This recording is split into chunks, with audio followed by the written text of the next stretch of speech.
Hey friends, Peggy Hall here with the Healthy American Morning.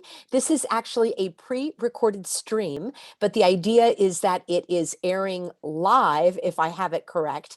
I had to be away from my computer, but I did not want to miss a morning with you. We are talking all about values and decision making.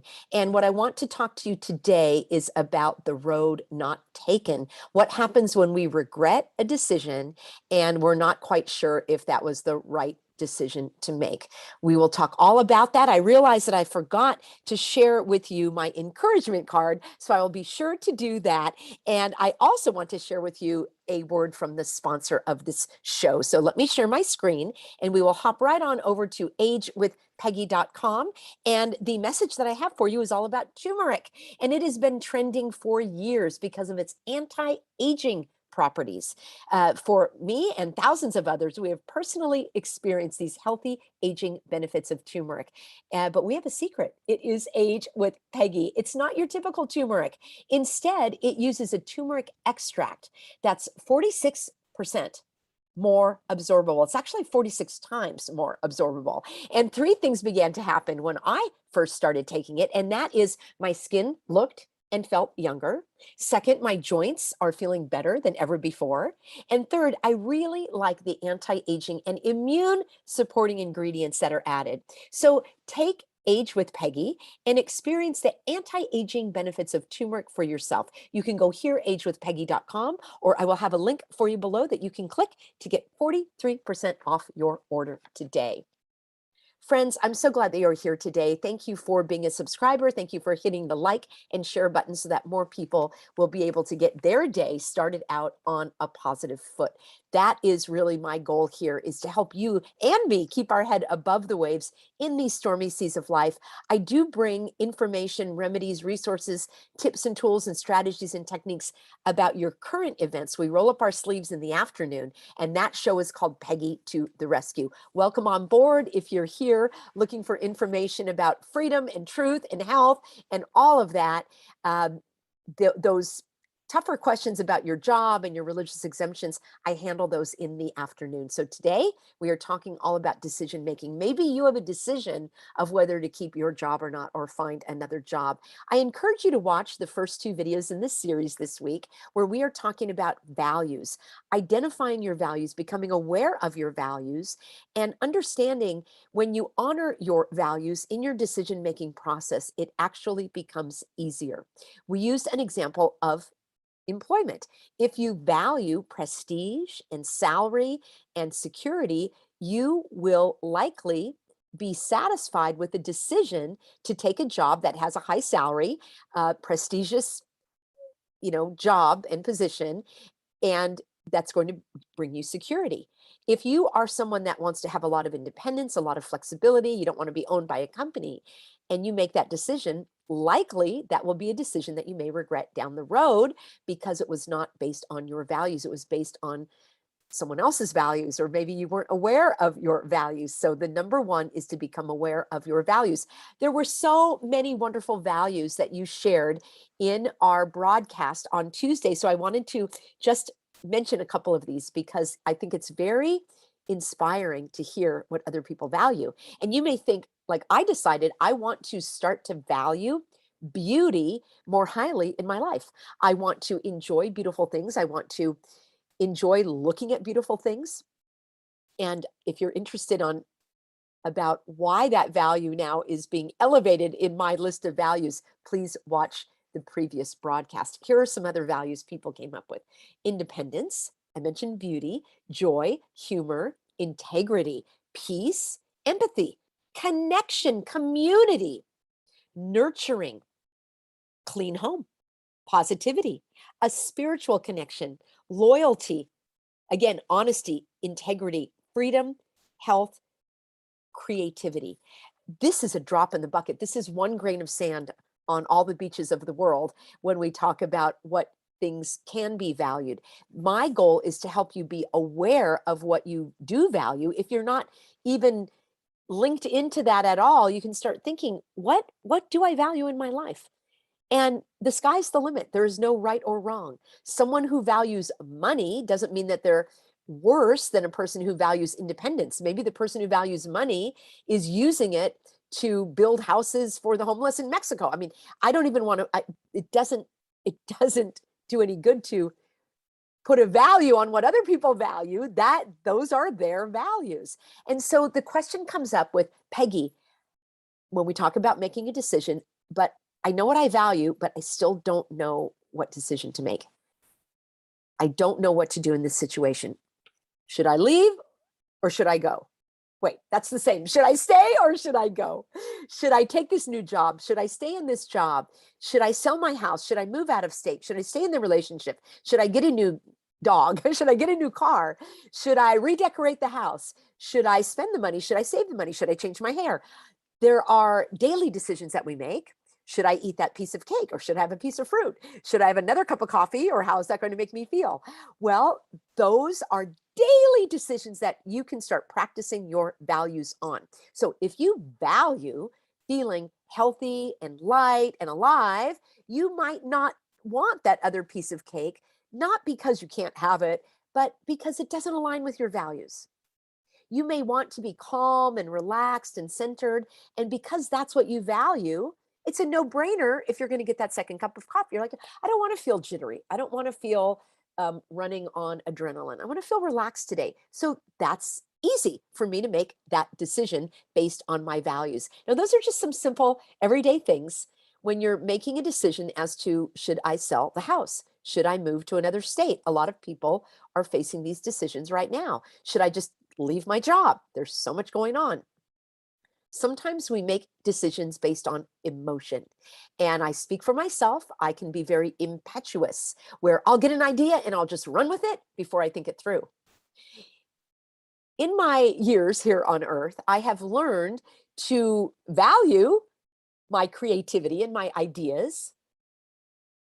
And I can still value them and look at them and analyze them and not be so impetuous on my decision making, because I've learned that over the years.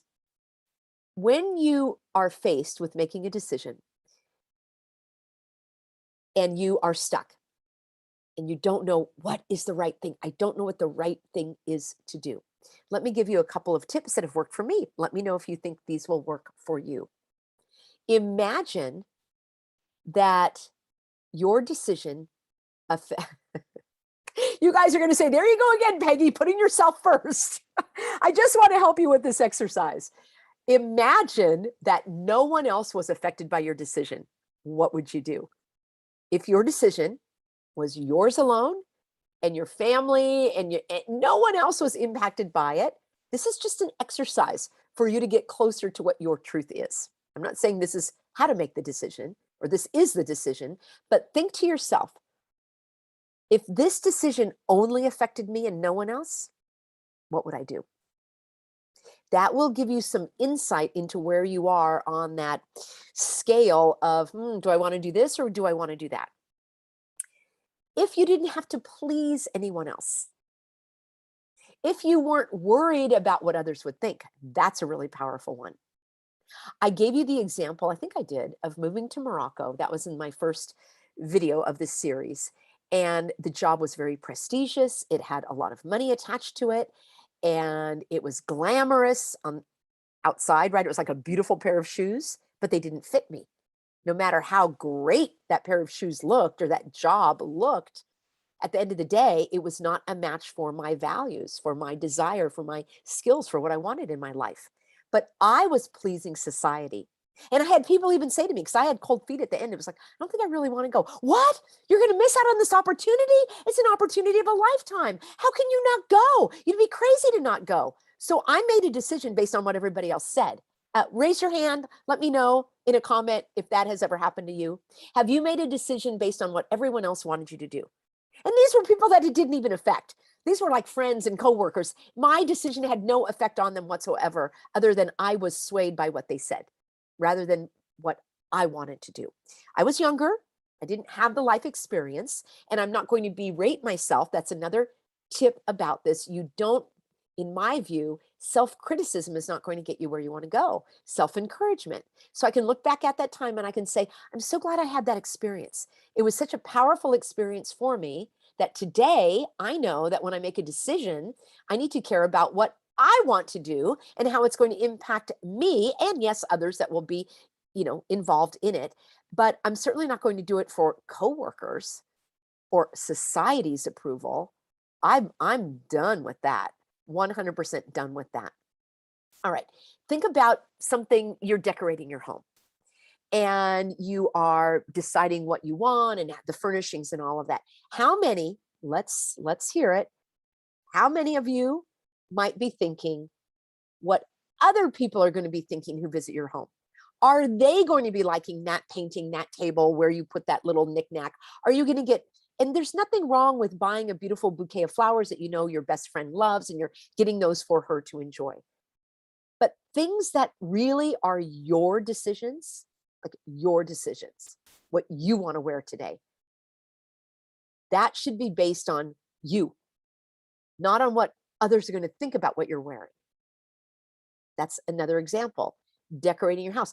How about in our society? Maybe it doesn't happen that much these days, but I know in prior decades, the car you drove, maybe I'm just because I live in Southern California, which is very image conscious. And people care about the car you drive. Like, what kind of car do you have? And, oh, I got a new car. And let me show you my new car. And we're a car culture here in Southern California. And that is something that many people value is their car. But I started to think, I don't even know if they got the car because they like it or if they got the car because they think other people are going to like it. You're with me, right? So when it comes to making the decision, let it be driven by your values. And maybe you value what other people think about you, but let's own it. Own it and say, yeah, I care about what other people think. So I'm going to dress in a way that pleases them. I'm going to have a car. I'm going to decorate my home. I'm going to do my hair the way that I've seen in the magazines or on social media because I want other people to accept me and approve of me and like me. Own it. There's nothing wrong if that's what you think, but just know that that's what you're doing. All right. So that's number one. Number two, what if we removed all that? What if no one cared a whit about what you did? And I've got a newsflash for you, friends. People actually don't care. People don't care what car you drive. They only care what car they drive. All right. They don't care how you do your hair. They only care how they do their hair. They don't care what you're wearing. They only care what they're wearing. I promise you, people are thinking a lot less about you than you might think they are. So you can remove that right from the get-go and have a sigh of relief that you can make your decisions based on your values, on what's suitable for you. And when I say you, included in that, you may have a family, you may have a spouse, you may have other aspects of your life that you need to consider, but certainly not what society is thinking about you. Hopefully you can remove that. All right. Okay, here's another question to ask yourself in the decisions. What if both decisions were right? Oh my gosh, have you ever heard of that concept? What if both decisions are right? What if this job is going to be as equally right and good and enjoyable as this job? What would you do? What would you do? What if keeping your home and selling your home? What if at the end of the day you were equally happy and relieved? Which would you do? What about moving to another state or staying where you are? What if at the end of the day, your level of satisfaction was exactly the same? What would you do? Ah, but Peggy, the reason I want to take a different job is so it will be better. And I want to move so it will be better. We don't know that, do we? And actually, I'm going to leave the road not taken because I realize I talked about a different topic today. I'm going to leave the road not taken for our final live stream in this theme for this week, because that to me is where when you learn this concept, you're going to have, I hope, as I have had, a sense of relief that is persistent and all-encompassing, a phrase that I like to use. Once you are exposed to this concept of the road not taken, I don't think I developed the concept, but when I teach people about it, they're saying, Peggy, this is incredible. This really gave me a new view of things. So stay tuned for that tomorrow. What I want to leave you with today is the freeing up of your ability to make a decision based on not worrying about what other people think. Making a decision where if the outcome was equal, what would you do? What would you do? So, hey, I don't know what the outcome is going to be. That's what we're going to talk about tomorrow. So give it some thought today. Let me know what type of decisions you're faced with. And let's see if we can get support from our other wonderful, healthy Americans. I'm so grateful to have you on board. I've said it before, I'll say it again. My YouTube audience is smart, savvy, supportive, sometimes snarky. I like that. And very successful in supporting and offering encouragement in our encouragement community. Let me offer you a word of encouragement. Look at this beautiful card. It says, God bless you.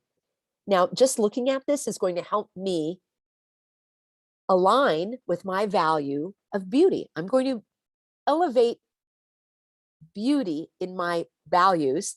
And some of you said, Peggy, I don't know what my top values are. Or don't worry about it. Don't put that pressure on yourself. It's not like you have to have only one value. But when you're looking at, for example, moving, and maybe one of your values is I value adventure. And it's like, wow, moving to me is a huge adventure. It's a new place. You have to adjust. And you could say, I really value adventure. That's something I value immensely. But then you may say, well, when I started to think about it, I really value predictability and I value routine. I feel comfortable. I love having a set routine. It makes me feel at ease and I just feel safe and secure. Friends, if you're valuing a routine and safety and security, and those are wonderful values. I'm not putting any judgment on any of them. But if you yourself say, I like, like my husband likes routine. He really likes that. He gets up, he has the same thing for breakfast. He gets up at the same time. I'm much more erratic. But he values that routine. It brings him a sense of comfort in his life. He likes comfort. So getting up and moving across state, it's not going to be aligned with his values at all. It will be, not that he couldn't do it, but that would be something to be aware of. Like, this will be a challenge for me. I'm talking for my husband because he values routine. He values comfort. He values the predictability. He likes to have things that he can relax in his home, and he loves the community and all of that. So to get up and move to another state will be not aligned with his values, his top values. So that is what I have to offer for you today, is thinking about your values, how they drive your decisions, asking yourself sincerely, if this was only up to me, if it were only up to me, what would I do? If it was a perfect world and no one else was impacted by this decision, what would I do? That's another question. If I didn't care what other people thought, what would I do? Would I buy that? Would I buy that thing, or am I just going to buy it because I want other people to see it and go, whoa, that's really neat? Does it feel good? Is it comfortable? Or do I just want other people to see me wearing it? I'm just thinking of ideas off the top of my head. I'm sure you have better examples. So let's encourage ourselves. And in our past decisions, we can say, you know what? I'm going to have some empathy toward myself and say, Peggy, you did the best you could at that time. You weren't as aware of your values as you are now. You made some choices that brought heartache that you wish you could change because you made them in conflict with your values. You listened to what other people said and you wanted to please them. Or that was one reason I've made a lot of decisions in my life. Many decisions in my life, I did them to please others. Or maybe unconsciously, I wanted to do them in alignment with what I thought society wanted. But mainly it was to please other people. And now I can say, there, that's okay, little Peggy, that's okay. Oh, little Peggy, you didn't know how to make these decisions based on your truth, based on what was important to you, based on understanding your values. And even if you made a decision that wasn't aligned with your top values, at least you know now why that might have been a difficult decision, or a future decision may be difficult but at least now you know why. Let me give you a word of encouragement. This is so beautiful. I'm going to spend more time enjoying beauty. I may even frame this card. I think it is so, so beautiful. And I want to thank my lovely friend, Melanie, Healthy American. And she said, Miss Peggy, may you receive abundant blessings in return for the special way you express his love. That brings me so much joy. And it says, she has the Bible verse in Genesis, I will bless you and you will be a blessing. And that is Genesis 12:2. So I thank all of you for being a blessing in my life. Melanie also is so beautiful. She sent me a financial gift. I thank all of you who have asked how to support, and that is over at thehealthyamerican.org. There's a donate button if you're getting value from this, and I thank you so much. God provides. Please do not feel compelled to do so. A note and a card means so much to me. And that is also where to send those is available at the website, thehealthyamerican.org. She said, a note of gratitude and thanks, Miss Peggy Hall. Greetings, peace, and grace to you in the name of our Lord and Savior, Jesus Christ. My name is Melanie. I'm stepping out of my comfort zone and I'm writing a little note of thanks to you. Isn't that wonderful? One of your videos provided encouragement to stand up for yourself in the fight for your liberties and freedoms. And she said, wow, it was like you read my lunch. I haven't heard that expression before. Yet I needed to hear and receive that.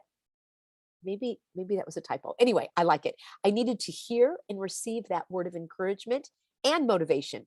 It was like it was from God's heart and from God's mouth through yours. A little nudge from our faithful God. Thank you for your educational services and support in this freedom fight during these unprecedented times. God bless you and your family and continue to stay the course. Sincerely, Melanie. Melanie, I hope you know how much this has blessed me. Look at, I'm even wearing the similar colors. I love this. I'm going to frame it. I'm going to gaze at it. I'm going to bring more beauty into my life. And I thank you for stepping out of your comfort zone, for following the nudge of the Holy Spirit to select this beautiful card that is blessing me. And I will think of you, and I will think of you standing up for yourself and all of the thousands, tens of thousands, hundreds of thousands, millions, tens of millions of healthy Americans all over this world. Yes, because the American spirit is one of freedom. And there are so many stepping out of their comfort zone, realizing that they need to honor God in what they do, not honor man. And that is how we know we can stay aligned with truth and peace and that courage that comes from our Creator. I'm signing off now, friends. Thank you so much for being a part of this special pre-recorded live stream. And I will be back with you tomorrow at our regular time, 10 a.m. Pacific, for the Healthy American Morning. And I just love starting my morning with you. Thank you for starting your morning with me. Thank you for liking the video, sharing the video, and letting others know about the Healthy American. See you soon, everybody.